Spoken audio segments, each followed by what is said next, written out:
Hey everyone, welcome back. In this video, we're building a hidden bunker in The Sims 1.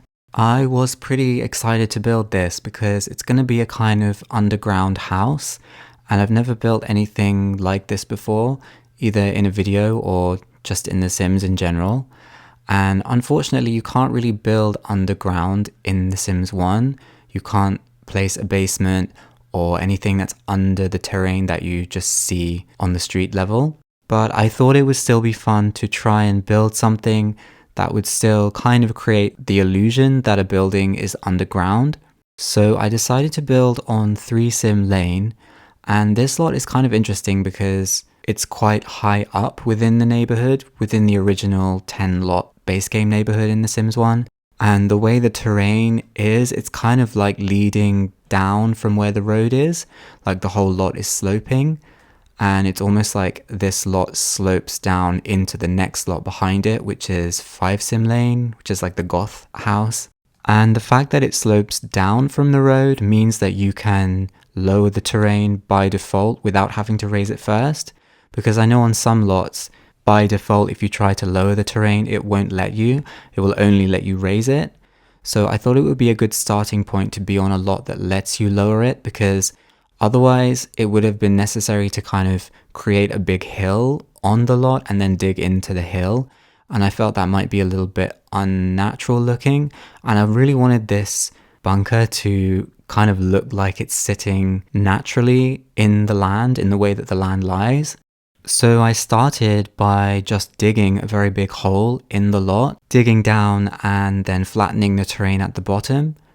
I wanted the bunker to have two parts, like two separate buildings with a little pathway connecting them. This is because I kind of had a bit of a story in mind for the Sims who might end up living here, and I wanted them to have a main living area, so that would be the larger building, and then a smaller kind of outhouse type building, and this is where the Sims are going to be working effectively.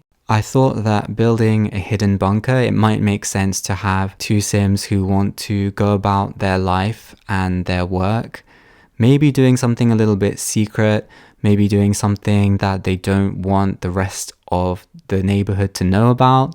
So the second smaller outhouse type building ends up being a science lab where there's going to be space for two Sims to brew potions and work on experiments. I had almost thought about using this second building as a bathroom or kind of shower block, almost like there's no running water in the main building of the bunker.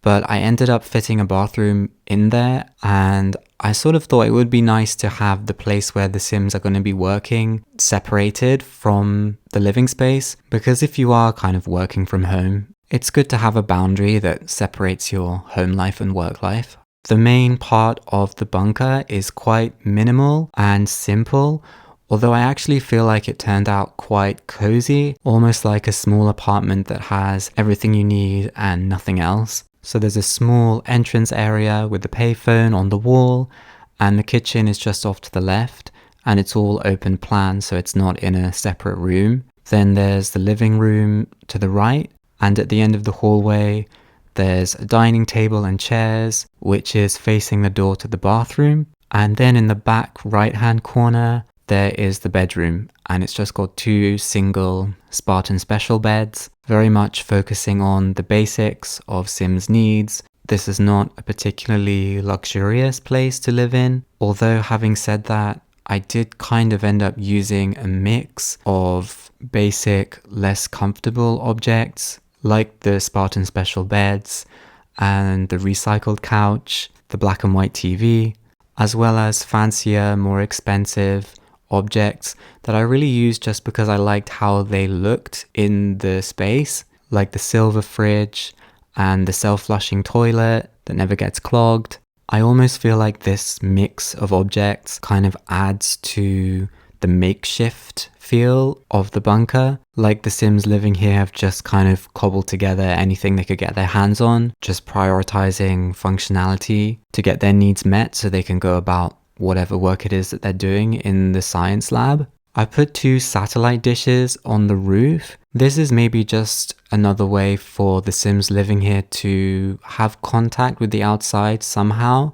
There is a phone in the bunker, but I kind of imagine them living quite a secluded life away from everybody else.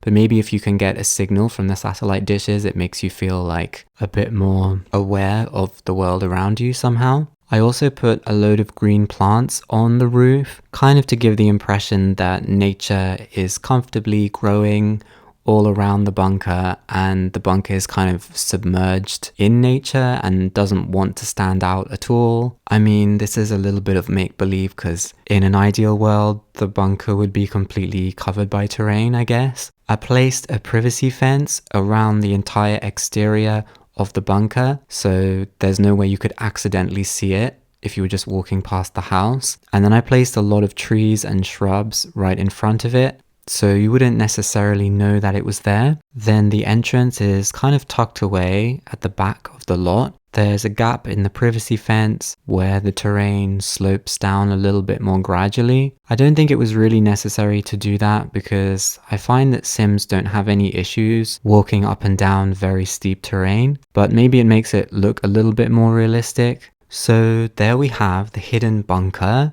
If you want to see more Sims 1 build videos, I have a playlist linked in the description with lots of other builds that I've done, so do check that out next. Like this video, subscribe to the channel if you haven't subscribed yet. Thank you for watching, and I'll see you in the next one.